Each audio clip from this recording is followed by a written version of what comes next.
கிறிஸ்து இயேசுவுக்குள் பிரியமான உறவுகளே, இன்று நாம் பொது காலத்தின் 16ஆம் ஞாயிறில் காலடி பதித்திருக்கின்றோம்.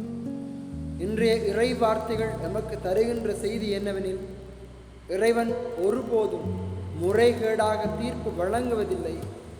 அவர் நம்மீது இரக்கமும் அன்பும் கொண்டவர் என்பதை நமக்கு தெளிவுபடுத்துகின்றது. இறைவன் ஆற்றல் மிக்கவராய் இருப்பதனால் கனிவோடு தீர்ப்பு வழங்குகின்றார். அவர் மிகுந்த பொறுமையோடும் காத்திருப்போடும் எம்மை ஆள்கின்றார். இதனை ஆழமாக இன்றைய இறை வார்த்தைகள் நமக்கு தெளிவுபடுத்துகின்றன. உலகிலே தீமை அல்லது கெட்டவைகள் பெருகுகின்ற போது கடவுள் ஏன் இவர்களை உடனே தண்டிக்கவில்லை என்ற கேள்வி நமக்குள்ளே எழலாம்.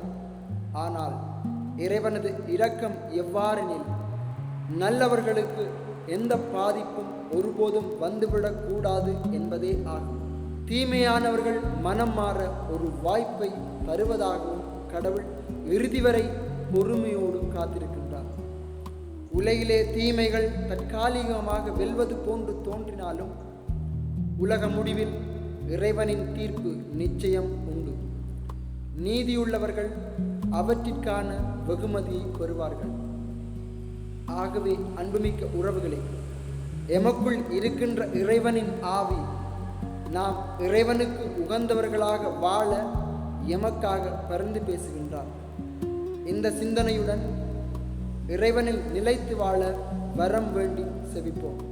எல்லாம் வல்ல இறைவன் உங்களையும் உங்கள் குடும்பங்களையும் உங்கள் ஒவ்வொருவரையும் நிறைவாக ஆசீர்வதிப்பாராக. ஆமென்.